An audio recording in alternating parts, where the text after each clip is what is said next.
हे भगवान शिव, महाशिवरात्रि की इस पावन पवित्र वीडियो को जो भी लाइक करें उसके जीवन के सभी दुख दर्द दूर कर देना, उसकी भक्ति संपूर्ण करना, भक्ति स्वीकार करना। हर हर महादेव कमेंट में जरूर लिखें। दोस्तों, महाशिवरात्रि है, भोले की रात्रि है और साल भर के इंतजार के बाद ये खूबसूरत चमत्कारी महारात्रि आती है और इस खास रात्रि में हम सब मिलकर करेंगे, भोले बाबा को प्रसन्न हो जाएंगे, शिव में लीन और हम बात करेंगे महाशिवरात्रि 2025 की गृहस्थों के लिए, जहां ये पावन उत्सव भगवान शिव और माता पार्वती के मिलन का प्रतीक, उनके विवाह का प्रतीक है। वहीं जो आध्यात्मिक है वो शिव की समाधि में सदा के लिए ठहर जाने के लिए उनके लिए रात्रि है।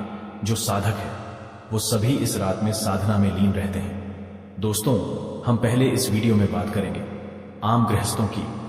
क्या आप इस दिन कैसे करेंगे, व्रत क्या है, इस दिन का महात्म्य, पूजा विधि, श्रेष्ठ मुहूर्त जब आपको पूजा करनी और निश्चित काल और 4 प्रहर की पूजा का समय क्या है, अभिषेक कैसे करना है, ये सभी हम जानेंगे। महाशिवरात्रि शिव की महान रात्रि और शिव भक्तों के लिए अत्यंत ही पवित्र दिन है और इस दिन शिवलिंग का शिव परिवार की पूजा करते हुए शिवलिंग पर जल अभिषेक अवश्य करना चाहिए।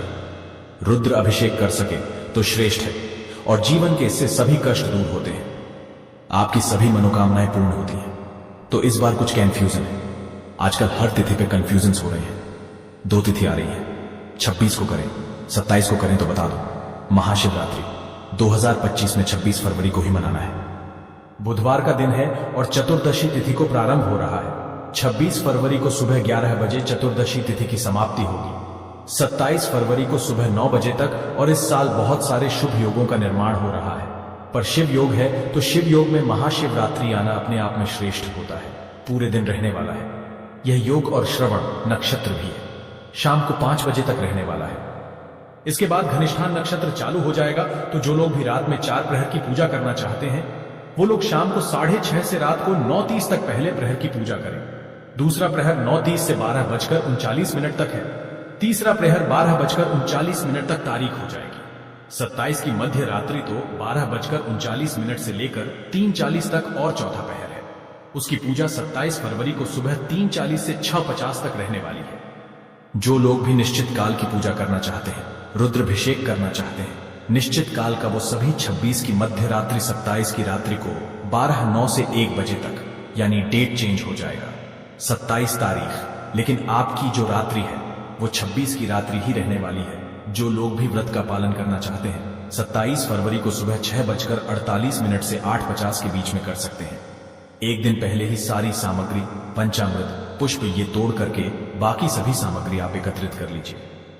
अगर आप गंगा जल से अभिषेक करना चाहते हैं तो कच्चा दूध, दही, शुद्ध घी, शहद, शक्कर, चंदन, अष्टगंध, कलावा, जनेऊ 2 या 3 रखें, क्योंकि आप अगर गणेश जी को, नंदी बाबा को, कार्तिकेय को सभी को अर्पित करना चाहते हैं तो 4 जनेऊ वो आपको लगेंगे। बाकी अगर आप सिर्फ भोलेनाथ को अर्पित करना चाहते हैं तो 1 जनेऊ वो रख लीजिए। बेलपत्र अवश्य रखें, 10-12 आपकी इच्छा हो उतने बेलपत्र आप रख लें।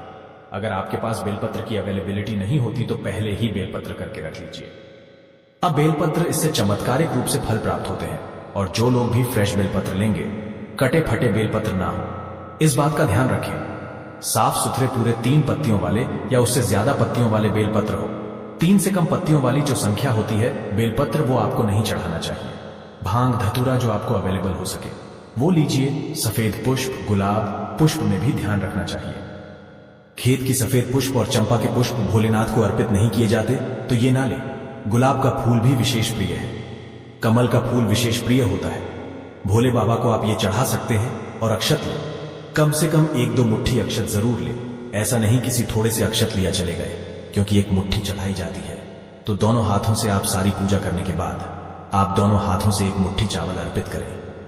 आप भोले बाबा को अपनी मनोकामना बोलते हुए या ऐसे भी आपको अर्पित करने चाहिए। चावल कम से कम 250 ग्राम जैसे चावल हो, ये ले लीजिए। दीपक ले लीजिए, जलाने के लिए धूप दीप ले लीजिए और रुद्राक्ष की एक अभिमंत्रित माला, 1,25,000 जाप से अभिमंत्रित माला हो तो श्रेष्ठ है। नहीं तो आपके पास जो भी रुद्राक्ष हो वो माला आप लीजिए। भद्राक्ष ना हो, इंडियन जो रुद्राक्ष होते हैं वो भद्राक्ष कहलाते हैं, वो आपको इस्तेमाल नहीं करना चाहिए। हालांकि सस्ते होते हैं, आपको ज्यादातर कोशिश करनी चाहिए नेपाली रुद्राक्ष माला आपके पास हो, उससे ही आपको जाप करने चाहिए।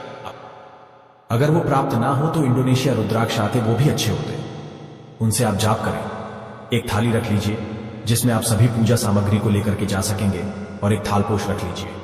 अगर आप मंदिर जाने वाले हैं तो थाली को ढकने के लिए कोई कपड़ा, सुंदर वस्त्र आपको रख लेना चाहिए।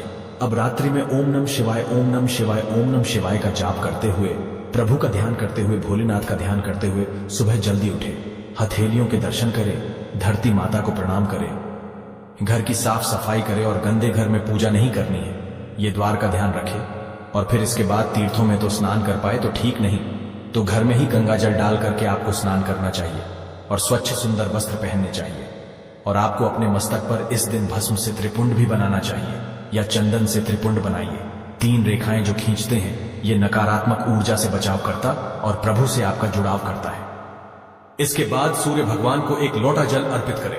दक्षिण मुखी होकर के हमेशा की भांति अपने पितृ के निमित्त एक लोटा जल अर्पित करें और शिवलिंग के सामने बैठेकर आज आप संकल्प लें, थोड़ी से पुष्प हाथों में लेके, कि हे प्रभु, आज मैं संकल्प करता हूं कि सच्चे मन से परिवार सहित 7 से 10 से महाशिवरात्रि का व्रत करूंगा या करूंगी। और ऐसा कहते हुए थोड़े से अक्षत लेकर के संकल्प ले सकते हैं। जल, सिक्का आदि लेकर के संकल्प को वहीं छोड़ दे और इसके बाद पूजा की शुरुआत करें। नियम तो यह होता है कि पहले शिव परिवार की पूजा करनी चाहिए, इसके बाद में भोलेनाथ का अभिषेक किया जाता है। सबसे प्रथम गणेश जी, गणपति देव, इसके बाद कार्तिक के माता पार्वती, नंदी जो उनके गण हैं, शिव जी के बाकी भी गण। अगर वीरभद्र आदि का कहीं मंदिर है तो आप वहां पूजन कर सकते हैं। इसके बाद ही अगर नहीं हो तो इन सब का भाव करके थोड़ा थोड़ा पूजन करके आप कुछ रख दीजिए। सुपारी रख के भी पूजन कर सकते हैं। और फिर आपको भोले बाबा का अभिषेक शुरू करना चाहिए। पहले ही पंचामृत तैयार कर लें। दूध, दही, घी, शहद, शक्कर सब मिलाकर आप पंचामृत बना सकते हैं, या फिर आप अलग अलग भी अभिषेक कर सकते हैं। पूजा खड़े होकर के नहीं करना चाहिए। अक्सर मैंने देखा है लोग खड़े होकर के अभिषेक करते हैं। खड़े होकर के अभिषेक नहीं किया जाता है, हमेशा बैठ करके अभिषेक करना चाहिए। और अगर आप किसी मंदिर में जा रहे हैं जहां बहुत भीड़ है, वहां पे बैठने की व्यवस्था नहीं है और आप अभिषेक कर रहे हैं तो आप उसमें हम कुछ कह नहीं सकते।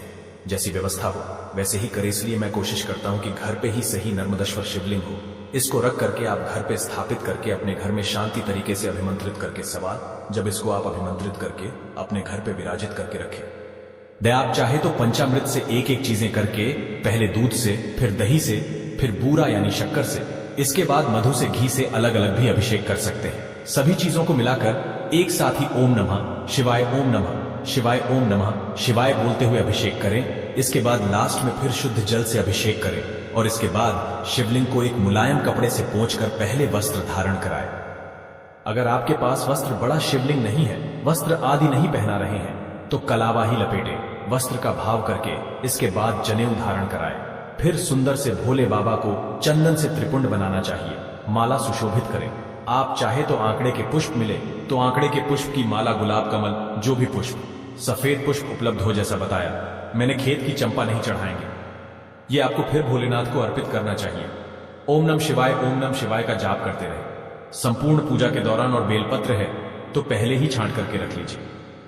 जो भी साफ बेलपत्र हो, बिना कटे फटे वाले 11, 21, 108 जो आपकी श्रद्धा शक्ति हो, या चांदी का बेलपत्र पत्र और अर्पित करें। बेलपत्र चढ़ाने का नियम हमेशा बताता हूं कि जो चिकना भाग है वो आपके शिवलिंग पर अर्पित करना चाहिए उस दिशा से। और इसके बाद भोले बाबा को थोड़ी सी भस्म, अबीर, गुलाल ये जरूर चढ़ाने चाहिए। भांग और धतूरा आपके पास है तो वो अर्पित कीजिए। इसके बाद घी का दीपक जलाएं। शमी का पत्ता अगर प्राप्त हो सके, शमी का पुष्प प्राप्त हो सके तो ये भी श्रेष्ठ होता है, ये चढ़ा सकते हैं। और इसके बाद शिवा मुट्ठी आपको चढ़ानी चाहिए। घी का दीपक जलाए, आरती करें। कपूर से आरती करनी चाहिए। कर्पूर गौरव करुणावतारम करके आरती करें। भोग लगाएं। भोग में आप ताजे में मौसमी फल ले सकते हैं। बेर है, अमरुद है, सेब है, अंगूर, केला आदि का भोग लगा सकते हैं। कलाकंद हो या अन्य दूध की मिठाई हो, आप ये उनको भोग के रूप में अर्पित कर सकते हैं। और फलहार आदि का प्रसाद आप कुत्तू के आटे की पूरियां, सब्जी आदि अर्पित कर सकते हैं। ध्यान रखें, जो भी पूजा करेंगे सारे समय आपको मन को शांत रखना है, इसलिए अपना ध्यान सिर्फ भोलेनाथ पर रखें। और वहीं बैठ करके फिर शिव चालीसा का पाठ हुआ, रुद्र अष्टक हुआ, महामृत्युंजय मंत्र आदि व ओम त्र्यंबकम यजामहे सुगंधिम पुष्टिवर्धनम, उर्वर रूप में वंदनान मृत्यु और मृदा इस प्रकार से जाप कीजिए, ओम नमः शिवाय, ओम नमः शिवाय, ओम नमः शिवाय का जाप कीजिए। अन्य मंत्र भी है, ओम नमो भगवते रुद्राय, ओम नमः शिवाय। या फिर मैंने आपको जो बीज मंत्र अगर गुरु मंत्र दिया है तो आप अपने गुरु मंत्र का जाप करें, कम से कम 108 बार तो करना ही चाहिए। अब बाकी 11 माला का जाप कर सकते हैं तो श्रेष्ठ है, और रात्रि जागरण करना चाहिए।